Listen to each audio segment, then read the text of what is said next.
नमस्कार। सभी का बहुत बहुत स्वागत है। सभी को सादर प्रणाम। आप सभी को मेरा जय श्री राम, जय श्री हनुमान। ओम नमः शिवाय, जय श्री हनुमान, हर हर महादेव। आइए आज के वीडियो में हम बात करेंगे 12वें भाव। जो जन्म कुंडली में 12वां भाव यानी कि व्यय भाव जो है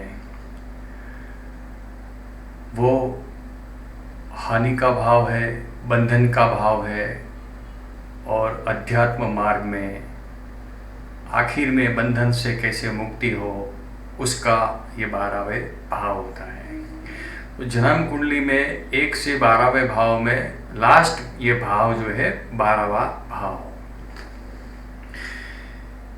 ये 12वें भाव में आकस्मिक पीड़ाएं और बंधन, जेल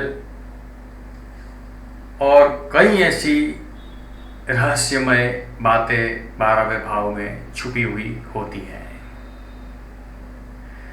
तो आज बात करेंगे राहु का 12वें भाव में जो जन्म कुंडली में बैठना है तो वो आपके लिए कैसा रहेगा। तो 12वां भाव जो है बंधन का भाव है। तो यहाँ पर राहु जो है बड़े खर्चे देने वाले रहते हैं। यहाँ पे जो 12वें भाव का राहु है उनको बहुत ख्याल करना पड़ता है।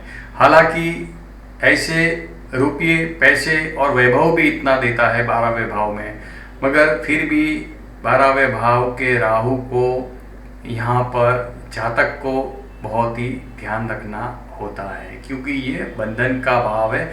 उसमें जब राहु ग्रह बैठते हैं तो आकस्मिक जीवन में अचानक से बदलाव, यानी कि अर्श से फर्श और फर्श से अर्श तक भी ये राहु ग्रह पहुंचा देते हैं। तो ऐसी जन्म कुंडली में जिनका 12वें भाव का राहु है उनको अपने राहु को कंट्रोल में रखना और उपाय करना बहुत ही जरूरी होता है।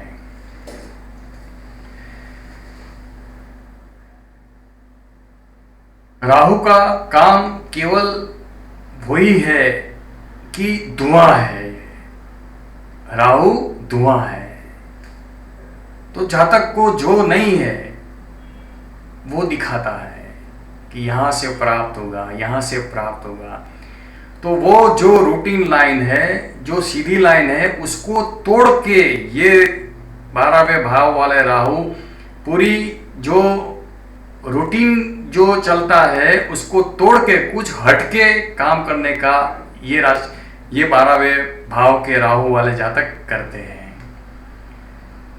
कुछ हटके।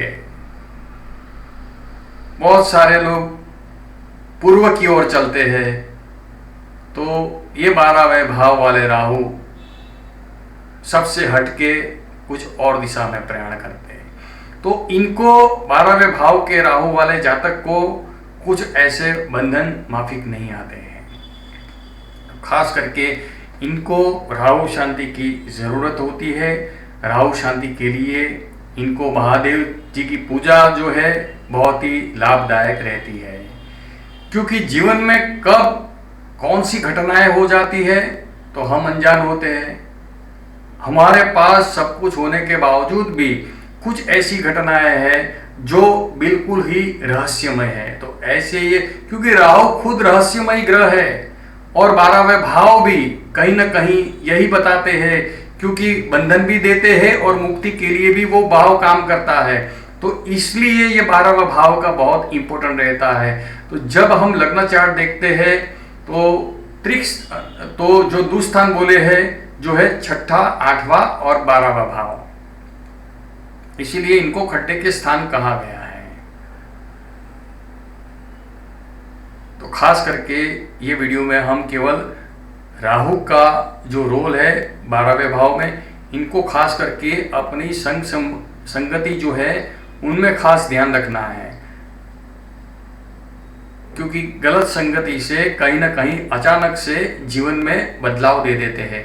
तो 12वें भाव के राहु के लिए ओम राम राहवे नमः का मंत्र जाप जरूरी है और महामृत्युंजय मंत्र जाप करते हैं तो भी बेटर होगा, या फिर ओम नमः शिवाय का मंत्र जाप, क्योंकि राहु को कंट्रोल में रखने वाले जो है महादेव जी हैं। तो इनकी पूजा से विशेषतर लाभ होता है, क्योंकि ये खर्च का और हानि का स्थान है। कब अचानक से बड़े खर्चे ऐसे 12वें भाव के राहु वाले जातक के पास आ जाते हैं तो इनका ऋण बहुत बढ़ जाता है। तो जब इनकम से ज़्यादा एक्सपेंस बढ़ जाता है तो वहाँ पर जातक गलत डिसीजन लेने की संभावनाएं बढ़ती है, इसीलिए उपाय की ज़रूरत रहती है। तो 12वें भाव के जो भी राहु ग्रह बैठे हैं, जिनकी कुंडली में जो भी जातक हो, इनको विशेषतर ख्याल करना है। अगर आप भी अपना पर्सनल होरोस्कोप कंसल्टेशन लेना चाहते हैं तो आप हमको अवश्य व्हाट्सएप कर सकते हैं। हमारा व्हाट्सएप नंबर डिस्क्रिप्शन बॉक्स में भी नंबर लिख दिया है, और एस्ट्रोलॉजर रुपेश 9998748444 यानी कि 9997484444।